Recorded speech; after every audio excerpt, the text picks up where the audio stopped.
کتنی سیٹس آ جائیں گی پاکستان مسلم لیگ نون کی اوور آل؟ آپ کو لگتا ہے کہ کمفرٹیبل میجورٹی یا سنگل لارجسٹ پارٹی؟ دیکھیے میرا یہ ماننا ہے 16 ماہ کے تجربے کے بعد کہ اس ملک کے جو گمبھیر مسائل ہیں، چیلنجز، ان کو یقیناً ہم سب نے مل کے حل کرنا ہے، لیکن جس کو بھی اللہ تعالیٰ موقع دے اس کو سمپل میجورٹی اگر مل جائے تو پاکستان کے مسائل حل کرنے میں بے پناہ مدد ملے گی۔ اس کے بعد پارلیمان میں اور بھی جو گروپس ہیں ان کے ساتھ ضرور شراکت ہو سکتی ہے، کوئی اس میں دو رائے نہیں، لیکن سمپل میجورٹی ملنا پاکستان کے استحکام، ترقی اور خوشحالی کے ساتھ جڑا ہوا ہے، لازم ملزوم ہے۔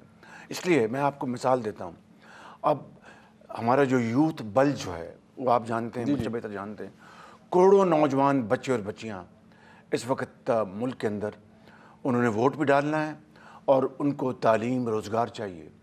ہمارے پاس نہ تیل ہے، اگر گیس ہے تو وہ بھی ختم ہو جاتی ہے، تیل تو نہ ہونے کے برابر ہے، تو ہمارے پاس پھر وہ کون سا ایک ایسا ایک قدرت کا انعام ہے جس سے کہ ہم اپنے ملک کو ترقی اور خوشحالی کی طرف لے کے جا سکتے ہیں؟ وہ ہے youth bilge. It is Chinese کہاوت ہے کہ every challenge has an opportunity. یہ چیلنج ہے بہت بڑا، اگر اس یوتھ کو ہم تعلیم نہیں دیں گے، ووکیشنل ٹریننگ نہیں دیں گے، ان کو مواقع نہیں دیں گے جابس کے، تو ایک بہت بڑا چیلنج بن جائے گا، ایک سمندر بن جائے گا، جس طرح میں نے شروع میں کہا کہ ہر چیز کو تہ و بالا کر دے گا۔ میں سمجھتا ہوں کہ ہمارا سب سے بڑا اس وقت جو ہمارا دولت ہے وہ یہ یوتھ ہے، اس کو ہم سکل ٹریننگ دلوائیں، ووکیشنل ٹریننگ دلوائیں۔ میں نے نواز شریف صاحب کی لیڈرشپ میں چائنا ہزاروں بچے بھجوائے، ہم نے ان کو چینی زبان ان کو سکھوائی، ہم نے ٹرکی بھجوائے، یہاں پر عرفہ کریم ٹاور بنایا۔ اس طرح کے عرفہ کریم ٹاور پورے پاکستان میں بننے چاہیے، اور ان بچوں کو ٹرین کر کے پاکستان کے اندر ان کو سیلف امپلائڈ ہوں، اسی طریقے سے یہ باہر جائیں، اور آئی ٹی کے پروگرام کو ہم میسو اس میں ہم ترقی لے کے آ سکتے ہیں، اور بلینز آف ڈالرز آج اگر فلپینس کی جو ایکسپیٹریٹس ان کی جو بھیجتے ہیں ریمیٹنسز پاکستان کے مقابلے میں دگنی تگنی کیوں ہیں؟ Because they send trained skilled labour آؤٹ سائڈ، ہماری انسکلڈ انٹرینڈ جاتی ہے، بس یہی فرق ہے۔ وہی فرق۔ اچھا، بٹ سمپلی سو آپ متمنی ہے کہ آپ کو مل جائے سمپل میجورٹی، ایٹ لیسٹ ملنی چاہیے، تب آپ جس کو بھی ٹھیک ہے، بٹ پھر آپ اپنے پرانے اتحادیوں کے ساتھ بھی چلنے کے لیے تیار ہیں؟ مطلب آپ کا تجربہ additional support of course, absolutely consultative process in کے ساتھ ہوگا۔ میاں نواز شریف صاحب بھی is okay with the coalition partners and every thing? بالکل، اگر سمپل میجورٹی اللہ تعالیٰ، میں یہ کہتا ہوں کہ پاکستان کی ضرورت ہے، یہ میری ضرورت نہیں، نواز شریف کی ضرورت نہیں ہے۔ جس پارٹی کو بھی اللہ تعالیٰ موقع دے اس کو اللہ تعالیٰ سمپل میجورٹی دلوائے، تاکہ وہ فیصلے کر سکے، امپلیمنٹیشن ہو سکے، وقت ضائع نہ ہو، مشاورت میں وہ چیزیں ڈریگ نہ ہوں۔ اسی نے 76 سال پاکستان کو اپنا ترقی سے امکنار نہیں کروایا۔ It all depends on the set of people جو ان کو آپ ٹکٹ دیتے ہیں اور لے کر جاتے ہیں۔ آپ ہینڈز آن دا ہارٹ میاں صاحب، آپ کو لگتا ہے کہ آپ نے انصاف کیا ٹکٹ دیتے وقت؟ دیکھیے یہ ایک الیکشن ہے، ہزاروں لوگوں نے اپلائی کیا، کچھ اگر رہ گئے ہیں، کچھ کی ان کا حق بنتا ہے کہ وہ بات کریں، اور پارٹی کی لیڈرشپ کا فرض بنتا ہے ان کی بات تحمل اور برداشت سے سنیں، اور وہ ہم نے پروسیس آج کل چل رہا ہے، ان کو آتے ہیں لوگ، ان کو پیسیفائی کرتے ہیں کہ بھئی اللہ نے موقع دیا، آپ کو بھی موقع ملے گا، تو یہ بات پولیٹیکل پروسیس کا حصہ ہے، اس میں کوئی انہونی بات نہیں بالکل۔ سو ٹکٹس کا کوئی وہ ایشو نہیں ہے؟ اگر کوئی، لیکن ایک نیچرل بات ہوتی ہے، آپ نے نہیں دیکھا کہ ٹھیک ہے، پھر آپ کا اس کو ہم اس کو پولیٹیکل پروسیس۔ جی جی، اب پنجاب کی طرف آ جاتے ہیں میاں صاحب، ظاہری بات ہے آپ کا جو کسی بھی جماعت کے لیے بیٹل گراؤنڈ پنجاب ہوتا ہے، اگر آپ نے وفاق میں بھی حکومت بنانی ہے، Punjab plays a major pivotal role I would say. Punjab Muslim league نون کا بڑی ویل انٹرینسڈ رہی ہے، بارنگ جو 2022 کے by election, it was a major setback for P M L N. But اب آج مجھے یہ بتائیے کہ آپ کی طرف سے یہ ڈیسائیڈ ہو گیا کہ جیسے بارہا کہا گیا کہ میاں نواز شریف صاحب ہی پرائم منسٹریل کینڈیڈیٹ ہیں، بانی ہے پارٹی کے، بارہا نہیں کہا گیا، یہ میں نے، آپ نے کہا جب میں وزیر اعظم تھا ایگزیکٹلی، آپ نے اس وقت بھی کہا، میرے انٹرویو میں بھی آپ نے فرمایا۔ اب پنجاب کا چیف منسٹر کون ہوگا؟ پی ایم ایل این کی طرف سے کون کینڈیڈیٹ؟ دیکھیے پہلی بات تو یہ ہے کہ ایز یو سے پنجاب از دا بیٹل گراؤنڈ، اس کی وجہ یہ کہ سب سے بڑا صوبہ ہے، اور یہ مسلم لیگ نون کا یہ گڑھ ہے.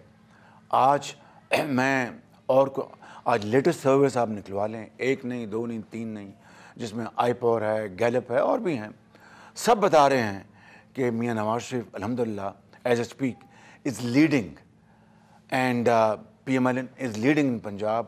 اور جو پی ٹی آئی اور ہمارا جو گیپ تھا وہ بالکل وہ گیپ بہت نیرو ڈاؤن ہو چکا ہے. It has been bridged I think very large extent. اور ہم اب کیمپین میں اب نکلے ہیں, اور انشاءاللہ آپ دیکھیں گے کہ ہر روز یہ گیپ نہ صرف کلوز ہو جائے گا بلکہ گراف ہمارا اللہ نے چاہا تو بڑھے گا. اور ہم نے جس طرح نواز شریف صاحب نے 2013 میں کوئی غلط بات نہیں کی, کوئی اپنا لوگوں کو اپنا جھانسا دینے والی کوئی بات نہیں کی, یہ کہا کہ میں کوشش کروں گا کہ 5 سال میں بجلی کے اندھیرے ختم ہو جائیں, یہ کہا کہ میں کوشش کروں گا کہ ملک میں خوشحالی کے لیے دن رات کام کروں. آپ نے دیکھا اندھیرے بھی ختم ہو گئے, 20 گھنٹے کی لوڈ شیڈنگ ختم ہوئی. آپ نے دیکھا جی ڈی پی 6% سے زیادہ کراس کر گئی. اسی طریقے سے نواز شریف صاحب اس کیمپین کو اب جائیں گے, یہی بات کریں گے کہ میں جو 2013 میں نے کہا تھا کہ اللہ کا نام لے کر ہم اس ملک کی خدمت کریں گے. اور انشاءاللہ آپ دیکھیں گے اگر اللہ تعالیٰ نے نواز شریف کو موقع دیا تو ہم سب مل کر پاکستان کی شبانہ روز خدمت کریں گے. نتائج اللہ کے ہاتھ. بڑا سکسیسفل ماڈل تھا آپ کا میاں صاحب. ٹھیک ہے وہ ٹرمز مکمل نہیں ہو سکی, آپ وزیر اعلیٰ رہے, متعدد دفعہ رہے, میاں صاحب وزیر اعظم رہے, آپ بڑا کام بھی آپ نے کیا, آپ کی سپیڈ کے بارے میں بڑا چرچا ہوتا تھا. But somehow things didn't go well. جب حمزہ شہباز شریف صاحب کو یہاں بنایا گیا, جو بھی پھر ہوا ان کی وزارت اعلیٰ جو تھی چلنے نہیں دی گئی, اور وہ فائنلی ہاں مطلب ختم ہو گئی. آبویسلی اس کے اندر کس نے کنٹریبیوٹ کیا, آئی ایم شیور کبھی آپ روشنی ڈالیں اس پہ. لیکن چلیں وہ اٹ ڈنٹ ورک ویل, وہ نہیں چل سکی. اب پی ایم ایل این کا کینڈیڈیٹ ہوتا ہے نا کہ ہمیں تو پتہ ہے کہ وزیر اعظم اگر P M L N election دیتی ہے میاں نواز شریف صاحب ہوں گے, پنجاب کا وزیر اعلیٰ کون ہوگا؟ یہ انشاءاللہ جب الیکشن کے نتائج آئیں گے میاں نواز شریف صاحب بیٹھیں گے اور مشاورت کے ساتھ وہ فیصلہ کریں گے انشاءاللہ. آپ کسی اپنی اس کرسی کو قربان بھی کر سکتے ہیں, ایڈجسٹ بھی کر سکتے ہیں, کیونکہ ایک خیال ہوتا ہے نا کہ یہ اسٹیبلشمنٹ کی بھی مرضی ہوتی ہے کہ آپ کسی کے ساتھ شیئر بھی کریں. اگر آپ کی کولیشن ہے کسی اور کو بھی موقع ملنا چاہیے وزیر اعلیٰ پنجاب بننے کا. دیکھیے بات یہ ہے کہ میں نے کہا کہ یہ جو پبلک مینڈیٹ ہوگا اس کو سامنے رکھتے ہوئے میاں نواز شریف صاحب مشاورت کے ساتھ فیصلے کریں گے انشاءاللہ. ابھی اب زیادہ ٹائم نہیں ہے, 20-25 دن کے بعد انشاءاللہ, تھوڑا سا حوصلہ کریں. نہیں میں تو حوصلہ کر لوں گا, آپ کا ووٹر سپورٹر جس نے ظاہر بات ہے نا, پہلے تو ہر ایک کو پتا ہوتا ہے میاں صاحب وزیر اعظم, شہباز صاحب وزیر اعلیٰ. جو اینڈ گول کیا ہے کہ اس ملک کی, اس صوبے کی, پاکستان کے عوام کی خدمت, غربت, بے روزگاری کا خاتمہ, بیماری, افلاس کا خاتمہ, اس کے لیے کوئی قربانی اپنا کافی نہیں ہے. ہر چیز قربان کر دینی چاہیے ہم سب کو, تاکہ پاکستان اپنے رستے پر چل پڑے 76 سال بعد, وگرنہ آنے والی نسلیں ہمیں معاف نہیں کریں گی. میاں صاحب ظاہری بات ہے, ایک آپ کی جو احترام یا ریورنس ہے ٹورڈز بڑے میاں صاحب وہ ہے, اور آئی مسٹ ایکنالج اٹ, بڑا اچھی بات ہے, بڑا ویلیوز بھی وہ بتاتی ہے آپ کی. Where do you see yourself, میاں صاحب وزیر اعظم, where do you see yourself as in an advisory role? آپ ایڈوائز کریں گے میاں صاحب کو مختلف ایشوز میں, اسسٹ کریں گے, where do you see yourself? Well, God willing, I see myself in a role, given by my leader Nawaz Sharif, which has anything to do with public service. That's it. Be it اگر آپ کو وہ ذمہ داری پنجاب کی دوبارہ ملتی ہے, are you ready to take it? It's all up to him. It's all up to him. مطلب بٹ آپ کی طرف سے وہ نہیں ہوگی کہ نہیں میں وزیر اعظم بن چکا ہوں. میں بات کر چکا ہوں آپ سے. ٹھیک ہے بٹ ٹھیک ہے بالکل, I won't put you in an awkward spot, but naturally ٹھیک ہے. لسی نہ رڑکو ساڈا کم نہیں لسی نو رڑکنا to the extent کہ شاید کوئی گل